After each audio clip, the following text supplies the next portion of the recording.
नमस्कार दोस्तों, स्वागत है आप सभी का आपके फ़ेवरेट चैनल में।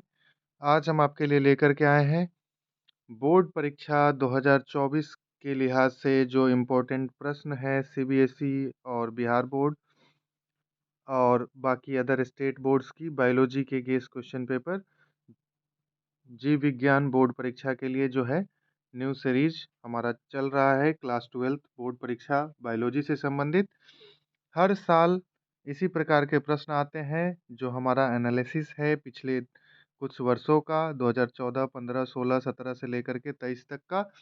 तो इन सभी साल के जो प्रश्न पत्र हैं उसके आधार पे ये सीरीज लाया गया है, जिसमें से अगर सारे सीरीज को आप लोग कवर करते हैं तो आपका फ्री ऑफ कॉस्ट जो है वो बायोलॉजी का प्रिपरेशन हो जाएगा। और लगभग अगर आपने बारीकी से सारे टॉपिक्स कवर किए हैं इस सीरीज के, तो आपके 100 नंबर के क्वेश्चंस वहीं से आने वाले हैं।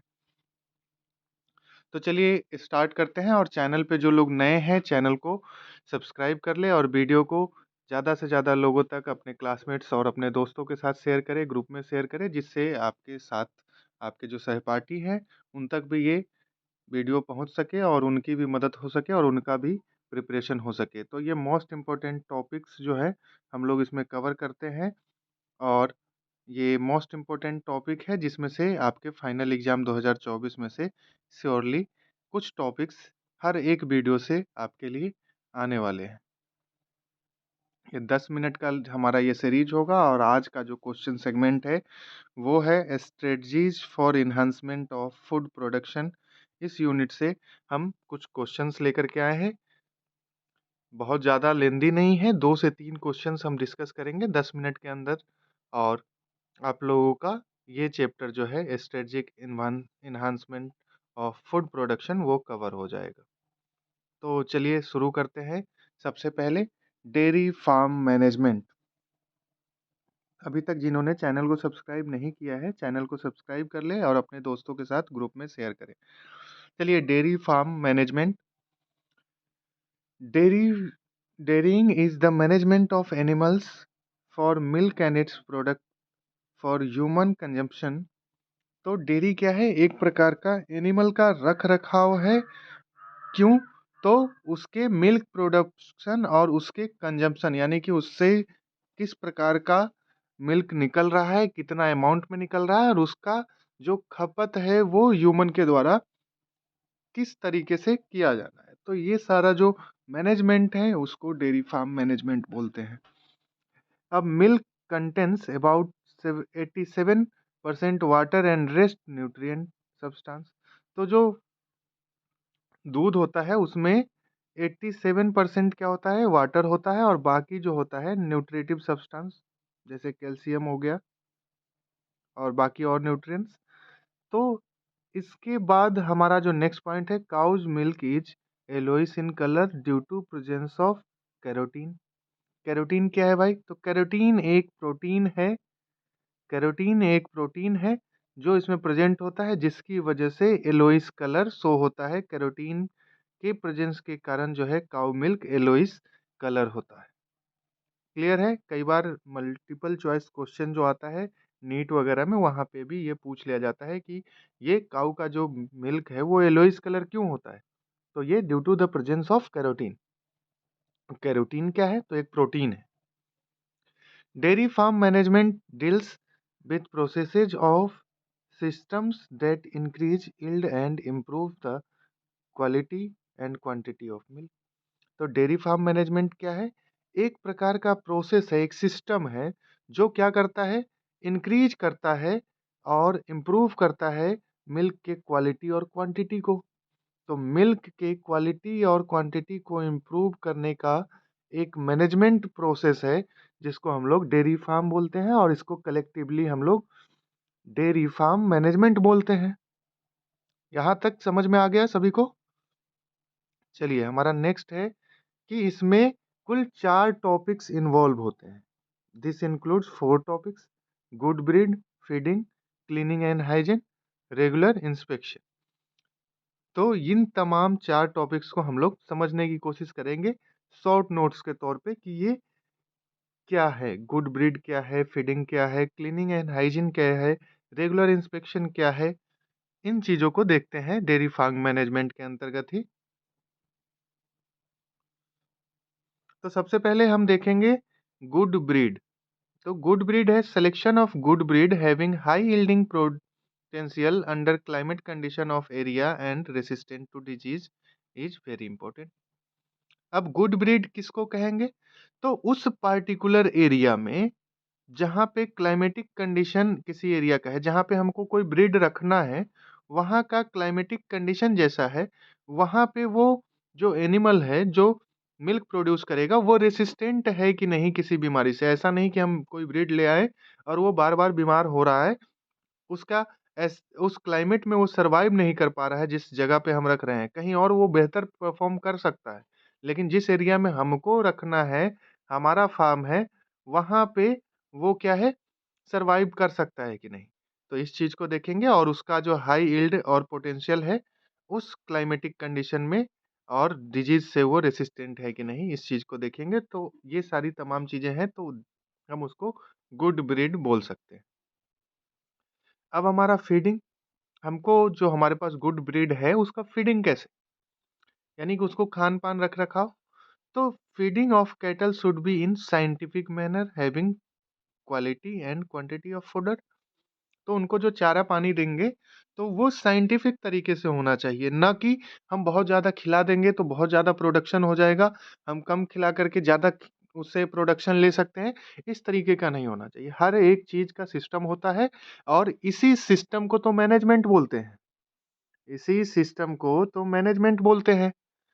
तो अपने अकॉर्डिंग नहीं करके हम जो साइंटिफिकली रिसर्च के द्वारा जो प्रूफ किया हुआ चीज़ है, उन तमाम चीज़ों को यहाँ पे अप्लाई करेंगे तो बेहतर रिज़ल्ट मिल सकता है।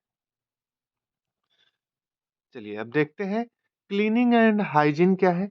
तो क्लीनिंग एंड हाइजीन नाम से ही क्लियर है कि साफ-सफाई और उसका हाइजीन मेंटेन करना, तो ये क्लीनिंग एंड हाइजीन। इसको देखते हैं कि एग्ज़ाम में आएगा तो हम कैसे लिखेंगे?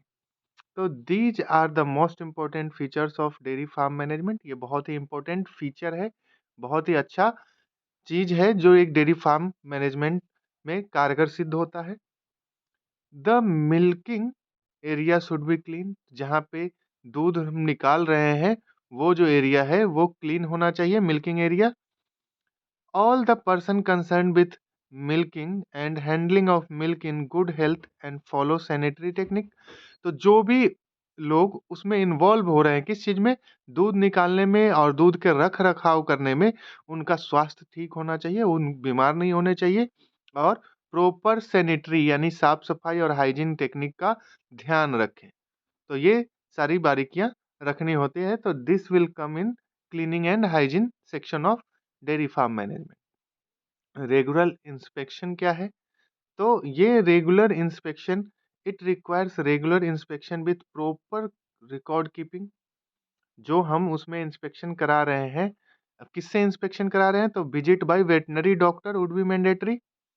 तो वेटनरी डॉक्टर जो मवेशी के जो डॉक्टर होते हैं, उनके द्वारा समय-समय पे सभी जो पशु हैं, जो मिल्क प्रोड्यूस कर रहे हैं, हमारे पास जो ब्रीड है, उनकी जाँच होनी चाहिए और इन तमाम जाँच का एक रिकॉर्ड प्रॉपर तरीके से मेंटेन होना चाहिए। और ये रिकॉर्ड इसलिए मेंटेन होना चाहिए कि अगर भविष्य में उसको किसी प्रकार की दिक्कत आती है, तो ये दिक्कत उसको कब से आ रही है ना? गाय का जो या फिर भैंस है, जो भी है मिल्क प्रोड्यूस कर रहा है, उसका नंबरिंग करके और उसके नंबरिंग के हिसाब से उसका हेल्थ रिकॉर्ड मेंटेन किया जाएगा, ताकि उसके कब से ये बीमारी चल रही है या फिर कोई दिक्कत आई है, उसका आकलन हो सके, हेल्थ हिस्ट्री उसका रह सके। जैसे इंसानों में होता है, वैसे ही इनका भी हेल्थ रिकॉर्ड रखा जाता है, रेगुलर इंस्पेक्शन इसी को बोलते हैं। अब हम बात करें आर्टिफ़िशियल इंसेमिनेशन की। तो आर्टिफ़िशियल इंसेमिनेशन क्या है? तो एक मेथड है, सीमेंस जो है वो निकाला जाता है सुपीरियर मेल का और कलेक्ट किया जाता है और उसको इंजेक्ट किया जाता है रिप्रोडक्टिव ट्रैक्ट में, जो फीमेल ब्रीडर्स है। तो ये artificial insemination, in this method semen of superior male is collected and injected into the reproductive track of the selected female by the breeders.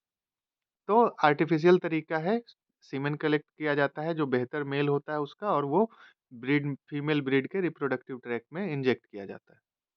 अब हमारा ये लास्ट टॉपिक है आज के वीडियो का, MOET, और इस चैप्टर का भी इम्पोर्टेंट टॉपिक में multiple ovulation embryo transfer technology.